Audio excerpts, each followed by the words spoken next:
Так, ну немного о процедуре обучения. Вот первоначальное состояние приемника базы. Если зайти в список, сенсоров нет, да? Вот есть сенсор. Первая кнопка верхняя — это кнопка включения. Одинаково, что здесь кнопка включения, что здесь. Вторая кнопка — кнопка обучения. То есть что мы делаем? Мы включаем, и когда мигает синий светодиод, нажимаем кнопку обучения. Вот нажали, держим, отпускаем. Все. Вот в таком режиме сенсор ждет базы, чтобы обучиться. У базы, соответственно, выбираем, куда запомнить сенсор. Ну, например, там, да, на первое место. И говорим добавить. Все. Вот он уже обучился. Теперь мы должны это вот добавить сенсор, удалить этот сенсор. Признак использования. То есть, если мы хотим использовать этот сенсор для охраны, ставим включено. И дальше какие датчики. Ну вот у этого сенсора вот белый — это пир. Вот мы говорим пир, мы хотим использовать.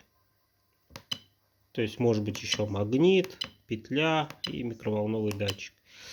Вот получили первый сенсор, обученный, используется для охраны, используется только пир, больше ничего не используется. Соответственно, можем сохранить конфигурацию эту. Все, вот мы видим, что датчик используется в работе. Сейчас погаснет. Вот погасла охрана. Ну вот она опять загорелась. Вот. То есть то же самое со вторым датчиком. Например, первый датчик обучили, нужен еще один датчик, да? Все, этот пока не нужен. Его можно даже, в принципе, выключить. Нажали. Синий мигает, нажал маленькую кнопку, отпустил. Все, вот он в режиме обучения. Опять идем в список. Говорим добавить.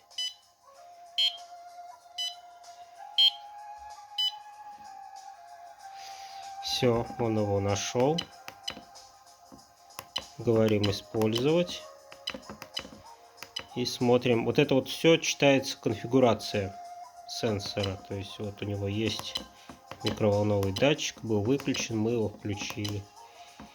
Все, вот у нас два сенсора обученных, да, используются. Один пировский, другой микроволновый. Ну, на всякий случай сохраним конфигурацию, чтобы уже не думать.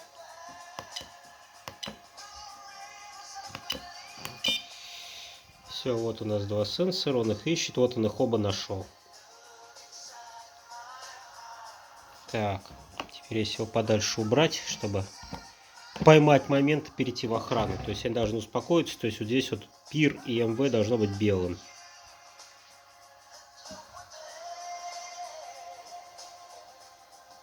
Все, вот теперь можно перейти в режим охраны. Ну, соответственно, при срабатывании любого из датчиков будет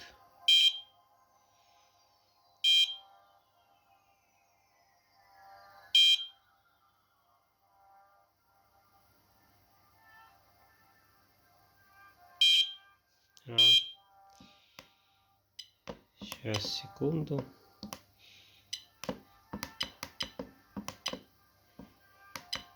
Это время отсутствия сенсоров 5 секунд, но это очень мало.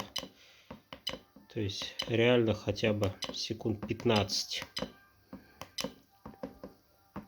Значит, вообще я заметил, что в квартире, казалось бы, да, вот ночь, но помех по Wi-Fi очень много на частоте. Поэтому сейчас подождем, успокоится датчик.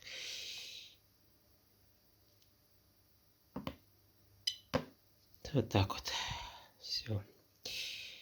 То есть вот теперь эти датчики опрашиваются, и мы в режиме охраны. То есть в течение 15 секунд ответ от любого датчика должен быть получен. Если он не будет получен, то будут вот звуки, которые были до этого.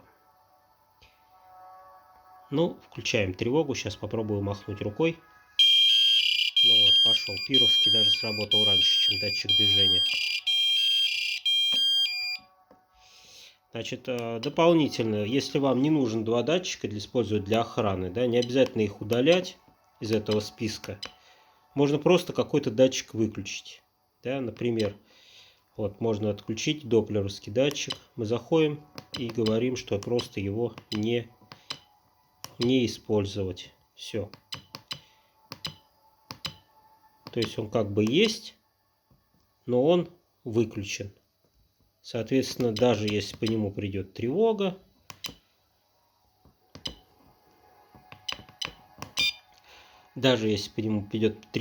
то все равно он обслуживаться не будет. То есть вот если мы сейчас включим охрану, да, вот у нас цифра 2, это как раз со второго сенсора, и последняя единичка, это как раз по пировскому датчику пришла тревога, да, но как бы вот сигнализация на нее не реагирует. То есть она будет реагировать вот только при пире. То есть вы даже можете этот сенсор, в принципе, выключить.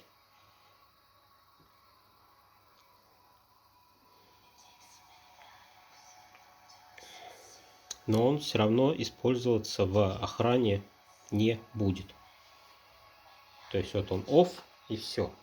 То есть мы не тратим на него время, не тратим энергию аккумулятора. То есть вот видно, что пакеты только идут с первого сенсора.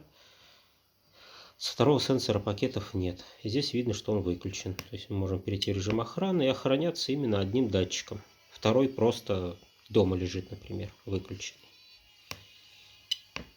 Вот так вот происходит обучение сенсоров. То есть, в принципе, у нас их может быть, еще раз повторюсь, 4 штуки. То есть 4 разные точки охраны. Или если это у вас лагерь, там 4 угла, или там 2-3 лодки и так далее. То есть можно все это дело вот так вот распределить и одной базой это все обслуживать.